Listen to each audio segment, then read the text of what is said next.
Chili Peppers. Miss A here, and I am actually going to jump right into our novel study. So, I did post a first chapter that I read to you guys, and I just kind of want to recap the first chapter. Now, every single time I read a chapter to you, I'm going to have an assignment to follow, just two general questions I want you to be able to write about regarding that chapter that I read. So the first one was in regards to the setting of the story. But before we jump into the setting, I want you guys to think about who the narrator is in the story.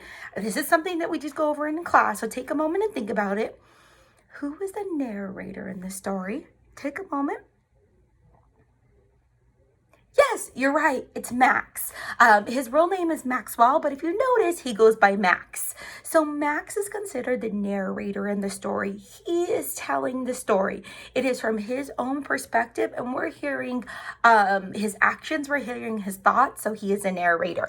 So at first, if you notice, the story kind of takes place in a daycare setting. And then as the chapter progresses, it actually takes place as Max gets a little bit older, and he's in about, I believe, the 8th grade. So it starts out in the daycare, but then it moves to his home where he's in the 8th grade. The next thing I wanted for you guys to focus on is going to be the characters in the story. So there was 4 main characters that were introduced. I told you to name just 4 characters in general, but I'm going to talk about the main one. So the main one is going to be Max, who is our narrator. He also introduced his grandparents, who he calls Grim and Graham.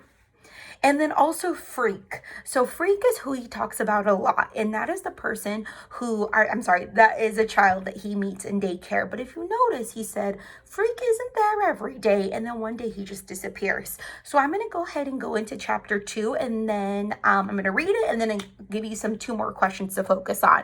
But that's kind of just a recap of the story in regard to the setting, the narrator, and some of the characters.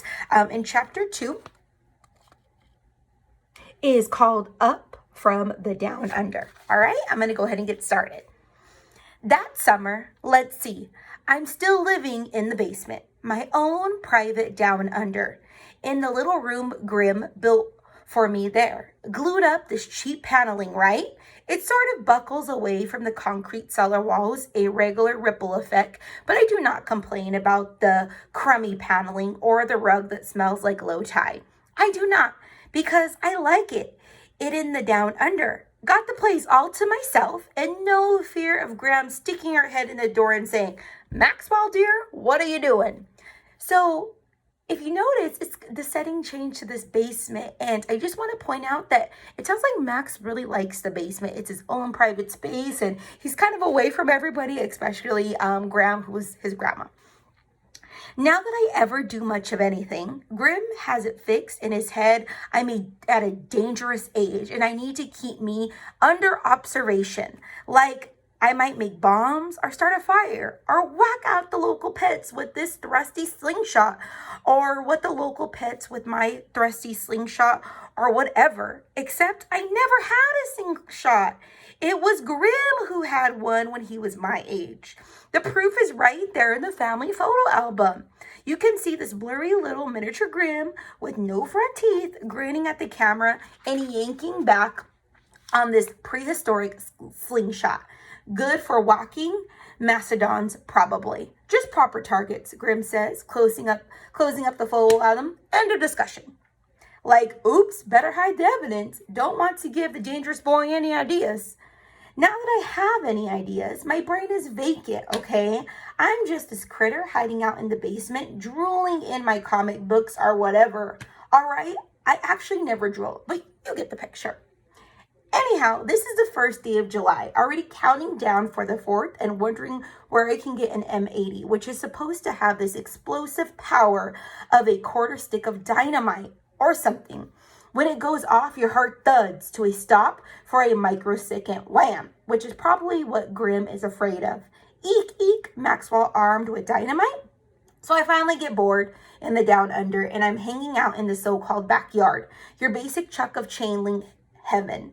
Grim keeps this crummy little mower in the shed. But what's the point of mowing dirt, right? Okay, I'm out there messing around and that's when I see a moving van. Not your mainstream, nationwide, brand name mover. either just some cheap local outfit. These big bearded dudes in their sweaty undershirts lugging stuff into the duplex half that's been vacant since last Christmas, when the dope fiend who lived there finally got busted. At first, I'm thinking the dope fiend is back. He's got out of jail or whatever, and he's moving his stuff back in. Then I see the fair Gwen. Not that I knew her name. That was a little while later. At first, she's a glimpse. Caught her going between the van and the front door, talking to the beards. I'm thinking, hey, I know her. And then I'm thinking, no way, butthead. No way you know a female that beautiful.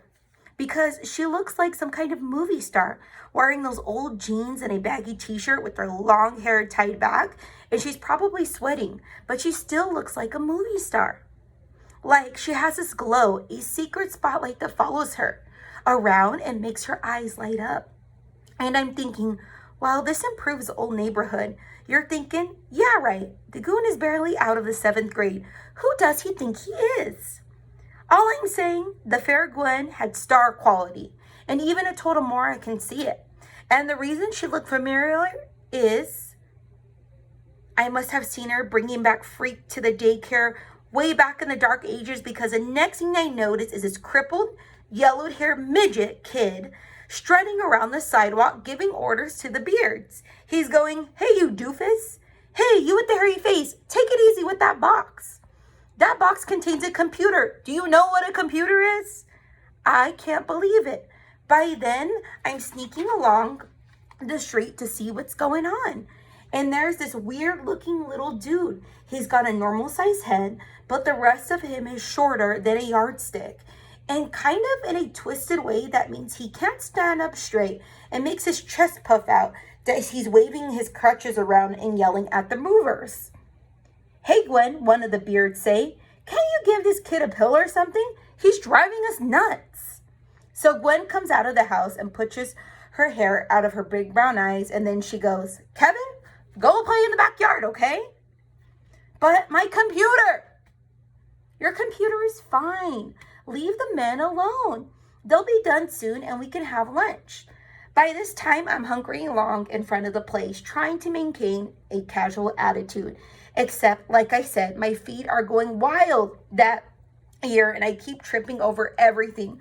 Craps up the sidewalk, ants on the sidewalk, shadows, anything.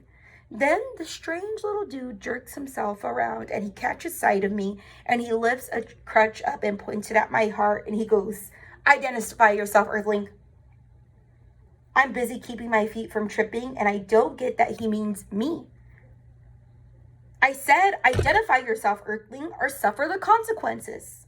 I'm like, what?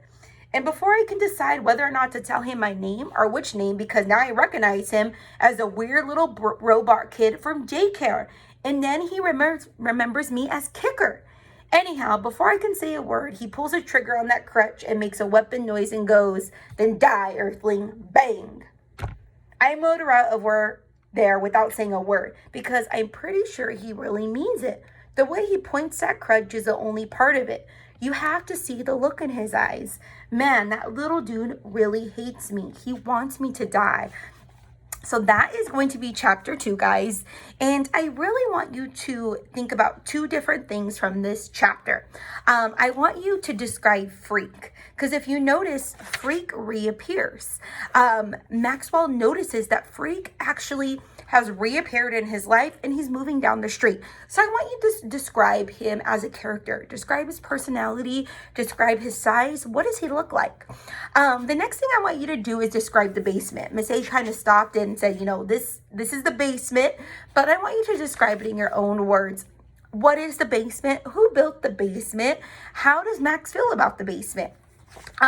So this is the big thing from chapter 2 as Mr. Freak appears. He's moving down the street and Max remembers him, but Freak is a very, very unique character and he's one of the main characters. So I want you to think about that.